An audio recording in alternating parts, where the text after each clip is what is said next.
En este capítulo veremos los procesos de la transformación neoplásica.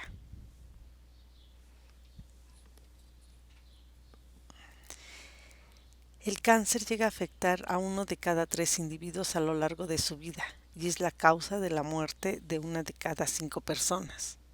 Esta es una enfermedad que se caracteriza por la pérdida de la capacidad de una célula para regular su propia división. Es decir, la célula pierde su capacidad de regular su propio ciclo celular. Recordemos que la regulación del ciclo celular está directamente a cargo de una serie de heterodímeros formados por las ciclinas y las cinasas dependientes de ciclinas. El cambio correcto en el complejo ciclina-cinasa dependiente de ciclina determina el funcionamiento correcto de los procesos del ciclo celular.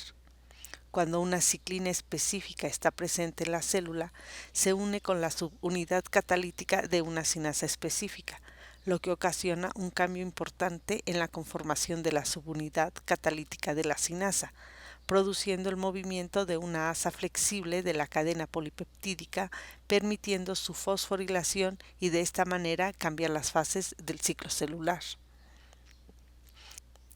Además, hay una serie de inhibidores de las cinasas dependientes de ciclinas, las familias CYP/KIP y INK4, que producen proteólisis controladas de las cinasas dependientes de ciclinas, controlando con esto el ciclo celular.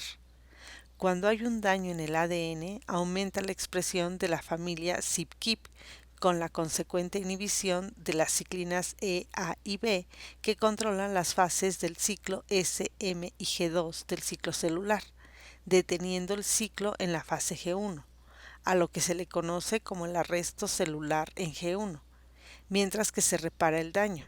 Si este proceso falla, se inicia el descontrol en el ciclo celular.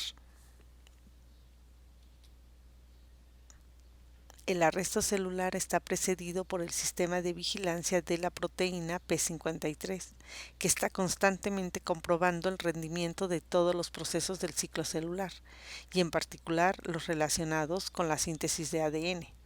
Sin embargo, si el daño es grave, la célula es expulsada hacia la senescencia o a la apoptosis inducida por P53. Debido a que el fallo en el proceso de inducción de apoptosis está asociada a la presencia de tumores, P53 es considerada una proteína supresora de tumores, razón por la cual se le ha nombrado el guardián del genoma. El sistema de P53 también es sensible al estrés celular de fuentes externas, tales como las radiaciones que a menudo resultan en daño al ADN. Un ejemplo de la acción de P53 es el que estamos observando en pantalla. Como vemos, la ATM se activa cuando hay daño específico de DNA y se activa como respuesta a la ruptura de la doble cadena que detecta un complejo proteico denominado mRN. En la fase 1, como se muestra, cuando se detecta el daño, ATM fosforila y activa la proteína sinasa del punto de comprobación de check 2, paso A, que fosforila a P53, paso B. En condiciones normales, P53 tiene una vida corta, pero su fosforilación mediante check 2 lo estabiliza, lo que aumenta su capacidad para activar la transcripción de P21, paso C.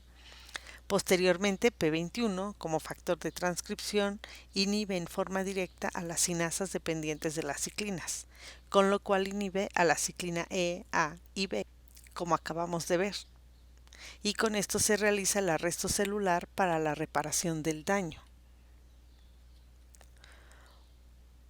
Una patología relacionada con la falla en la cascada de señalización de P53 y por lo tanto de la reparación del daño causado por rayos X o incluso las radiaciones de oxígeno del metabolismo es la ataxia telangiectasia o síndrome de Lewy-Barr, causada por mutaciones truncales del gen de ATM y por lo tanto ausencia en la expresión de la proteína ATM, que precisamente de ahí tiene su nombre, ataxia telangiectasia, caracterizada por signos neurológicos, telangiectasias, una mayor susceptibilidad a infecciones y un riesgo incrementado de desarrollo de cáncer.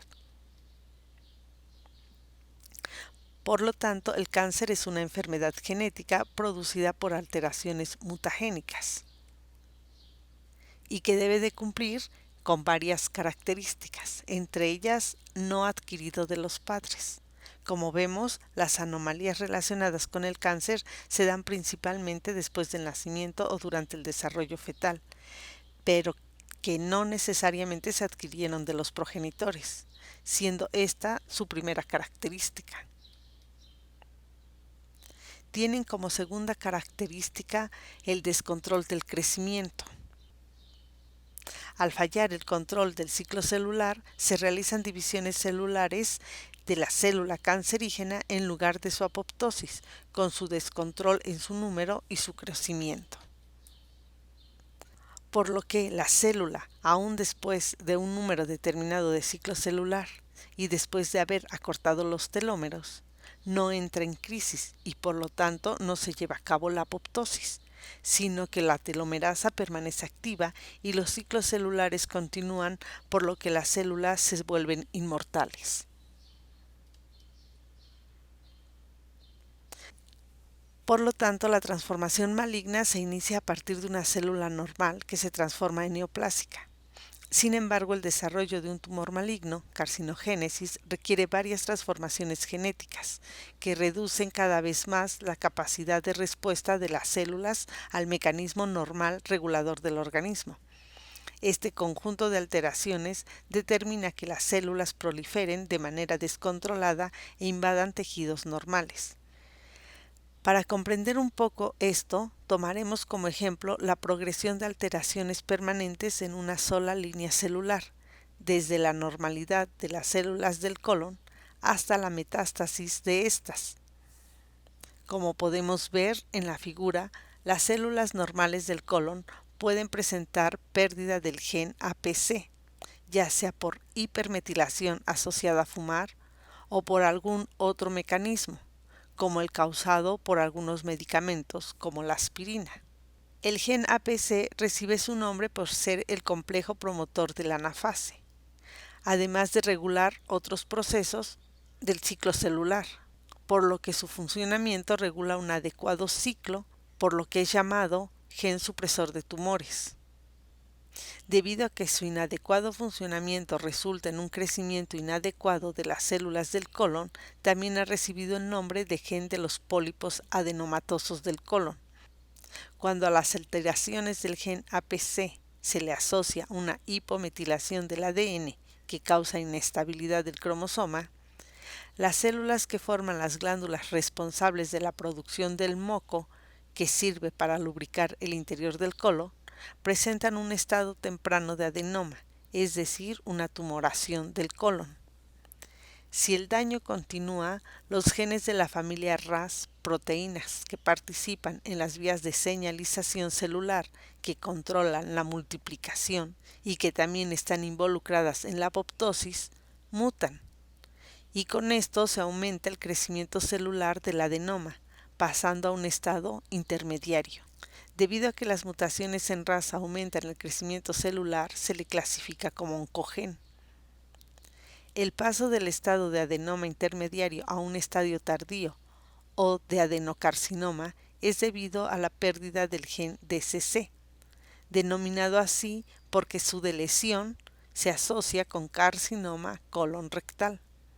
El gen DCC codifica una proteína implicada en la apoptosis mediante su interacción con la caspasa 3, por lo que se le clasifica como un gen supresor de tumores.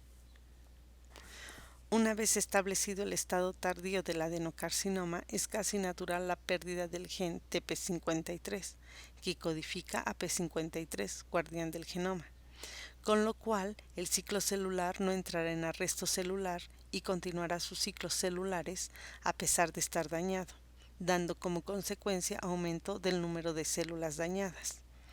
Las células de carcinoma de colon sobreexpresan el gen PRL3 relacionado con la migración celular, con lo cual se da paso a la migración de la célula cancerígena a otros órganos, es decir, se da lugar a la metástasis.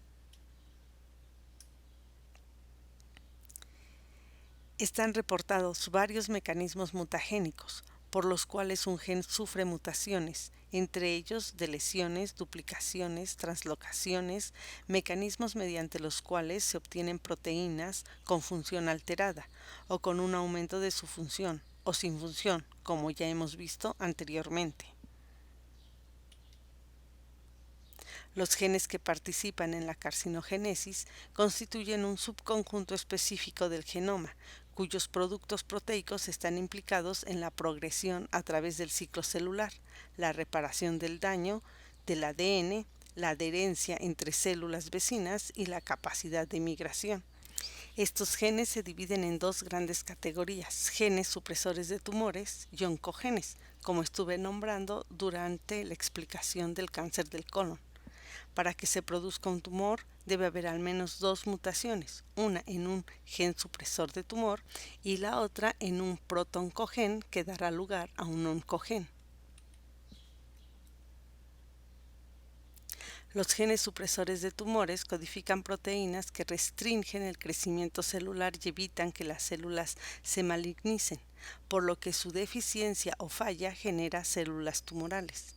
Sin embargo, actúan de forma recesiva, es decir, para que estos genes pierdan su función protectora, la alteración tiene que producirse en ambos cromosomas homólogos.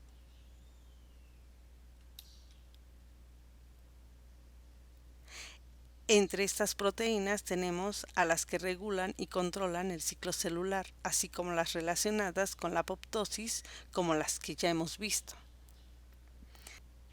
También se han encontrado otros genes que codifican otras proteínas encargadas de regular procesos celulares y que actúan como genes supresores de tumores, debido a que la alteración genética en ellos significa desregularización de la célula. Ejemplos de ellos estamos viendo en pantalla.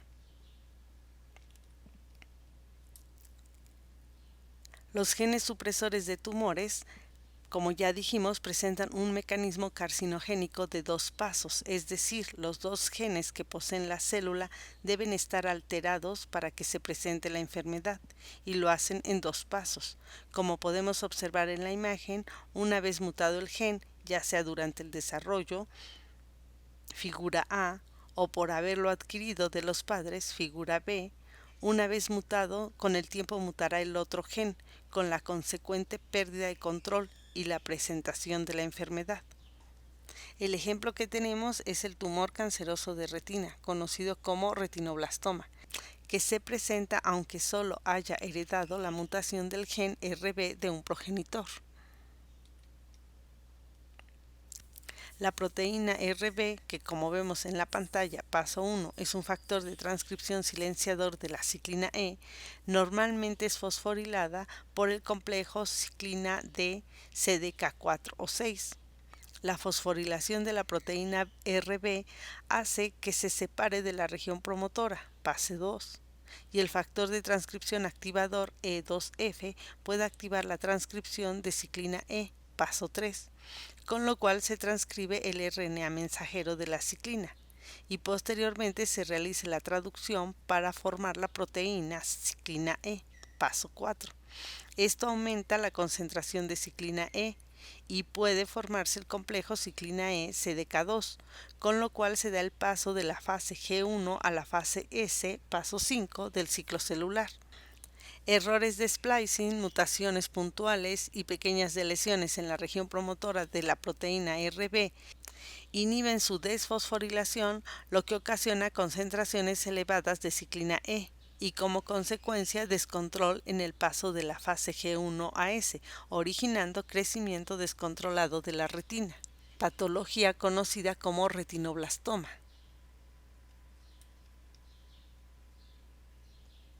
Por otra parte, tenemos a los oncogenes. Los oncogenes son genes que codifican proteínas que promueven la pérdida del control del crecimiento y la conversión de una célula a su estado maligno. La forma no alterada, es decir, inactiva de estos genes en las células normales son llamados protooncogenes. Los protooncogenes favorecen la división celular. Los oncogenes actúan de forma dominante, es decir, basta la mutación de un cromosoma del par homólogo para que el oncogen actúe. Como vemos en la figura, los genes supresores de tumores, como ya vimos, necesitan presentar la mutación en ambas copias para expresar la enfermedad, mientras que los oncogenes, figura B, con solo un gen dañado del par, la enfermedad se presentará. Se han reportado diferentes tipos de oncogenes, entre ellos el oncogen RAS, reportado en 1 de cada 5 cánceres humanos. Normalmente, su producto es la proteína GTPase-RAS, que se localiza en la superficie interna de la membrana plasmática. Su función es de transductor de señales, generando una vía de señalización para la proliferación celular. En condiciones de normalidad genética, la desactivación de la proliferación se produce porque el GTP de RAS es hidrolizado a GDP, pero la mutación de la proteína RAS la mantienen en su estado activo, por lo que continúa la proliferación celular. Entre las neoplasias con mayor relación están el carcinoma de vías genitourinarios, el tiroideo, el de colon, el de pulmón y la leucemia mieloide aguda.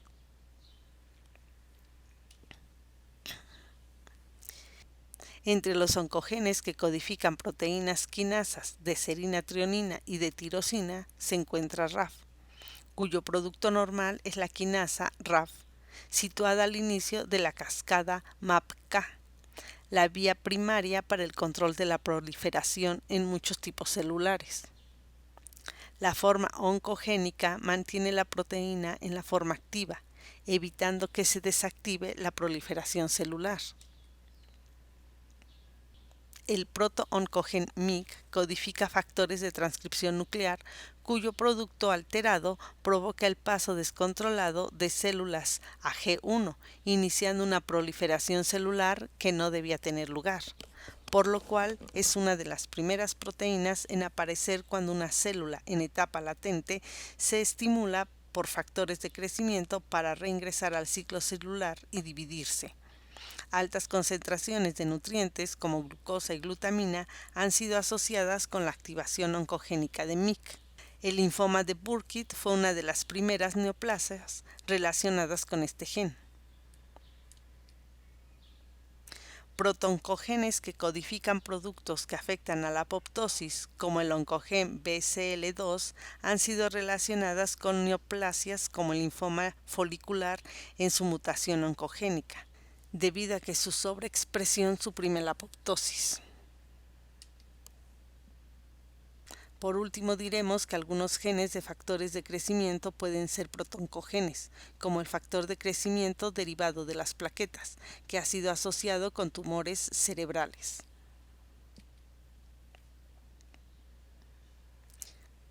Otra característica, la tercera, es que se activan genes de migración celular, con lo cual la célula es capaz de viajar a otros lugares, dando lugar a la metástasis.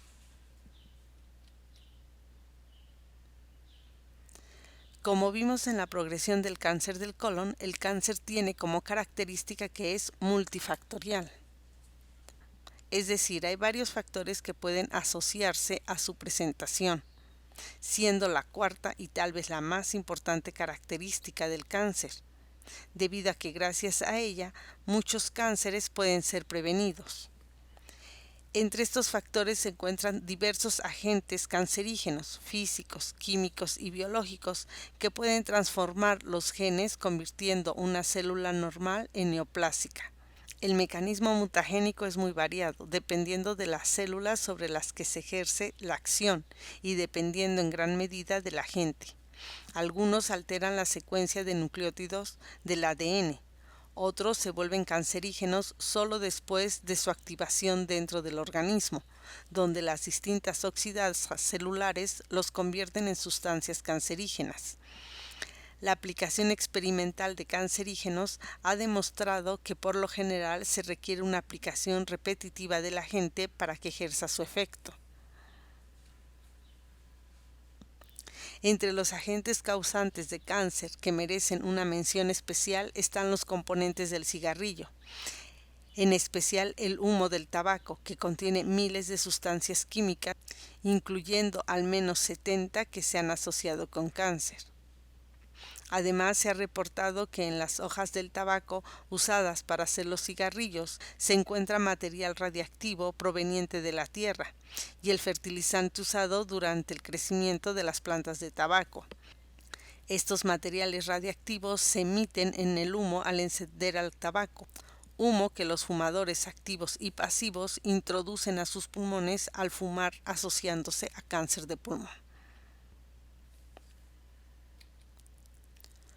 Otros carcinógenos que merecen especial atención son los estrógenos, grupo de hormonas sexuales femeninas con funciones fisiológicas esenciales tanto en mujeres como en hombres.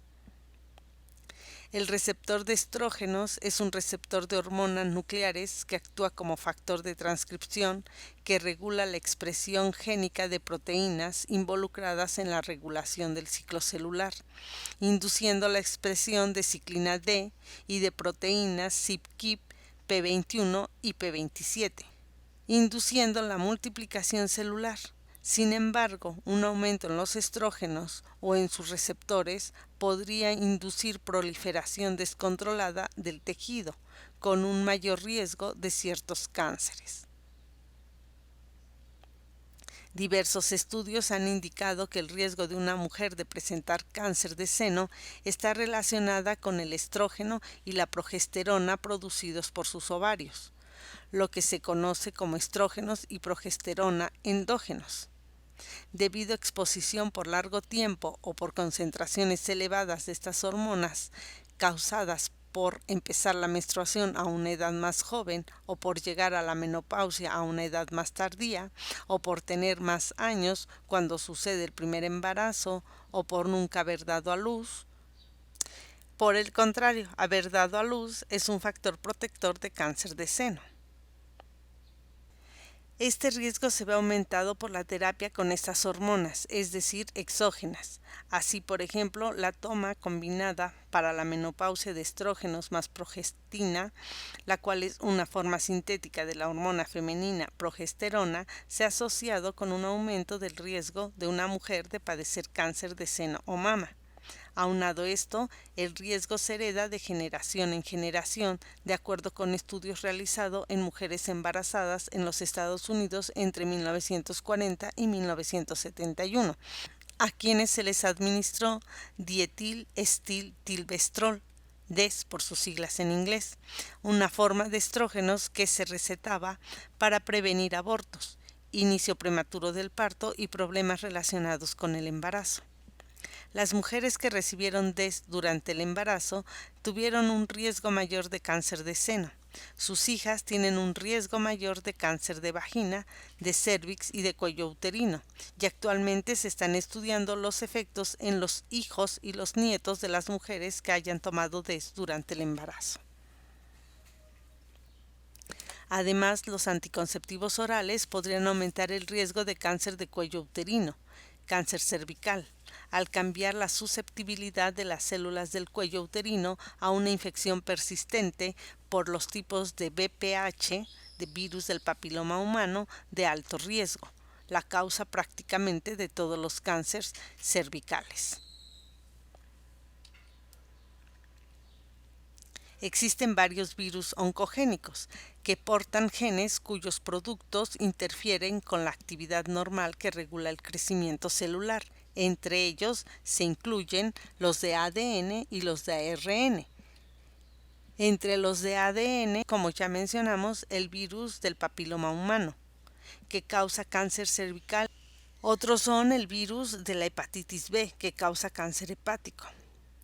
El pliomavirus, que causa carcinoma de células de Merkel, el virus del herpes, que se asocia con el sarcoma de Kaposi, y el Epstein-Barr, que se asocia con el linfoma de Burkitt. Hay que añadir también aquí el virus SB40, que causa cáncer de pulmón en los pollos. Muchos virus oncogénicos de ADN codifican proteínas que se unen a la proteína Rb, inactivándola y por tanto favoreciendo la proliferación celular. igual que el mecanismo que acabamos de ver para retinoblastoma. Entre los virus que contienen RNA, llamados retrovirus porque contienen la maquinaria necesaria para convertir el ARN en ADN, que se incorpora al ADN celular, se encuentra el virus de la hepatitis C, que causa cáncer hepático, el virus T linfotrópico humano de tipo 1, que causa leucemia de linfocitos T, y el virus del sarcoma de Rose, que en aves de corral fue el primer oncovirus que se describió. El oncovirus inserta su genoma en el huésped y pasa a formar parte de la herencia genética de las células infectadas, por lo cual, además de expresarse el material genético viral mediante transcripción y traducción del genoma viral para formar nuevos virus, las células que no mueren y se transforman en portadoras de los genes víricos, es decir, las que mutan, se replican y heredarán la información vírica a toda su descendencia. Además, la mutación génica en estas células dará lugar a la mutación de los protooncogenes en oncogenes y en consecuencia se convierten en células cancerígenas. No podemos finalizar este curso sin hablar de las bacterias que causan cáncer, las cuales por su presentación silenciosa pueden llegar a ser más dañinas incluso que los virus. Clamidia trachomatis, que causa clamidiosis, enfermedad de transmisión sexual. La infección por esta bacteria en muchos casos es asintomática, pudiendo permanecer de forma silenciosa durante muchos años antes de ser detectada y tratada. Es una bacteria intracelular obligada que infecta solo a humanos, causa tracoma y ceguera, infecciones oculogenitales y neumonías. Algunos individuos desarrollarán artritis reactiva que no tiene cura. Sin embargo, todavía es necesario esclarecer algunos aspectos de la relación causa-efecto entre la infección por Clamidia trachomatis, la persistencia del virus del papiloma humano y la progresión a cáncer.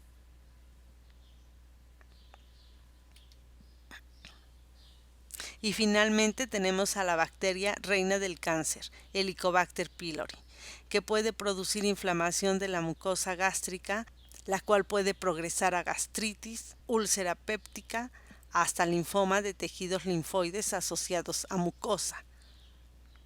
No obstante, los individuos infectados pueden no llegar nunca a presentar ningún tipo de síntomas. Esta bacteria vive exclusivamente en el estómago humano. Helicobacter pylori produce una enzima llamada ureasa, que transforma la urea en amonio y en dióxido de carbono mediante la reacción que vemos en pantalla. El amoníaco que produce neutraliza parcialmente la acidez gástrica, lo cual sirve para disolver alimentos y matar la mayor parte de las bacterias digeridas. Lamentablemente, el amoníaco es tóxico y daña la superficie de las células epiteliales, matándolas y provocando el proceso de formación de las úlceras, con lo cual se inicia la transformación maligna.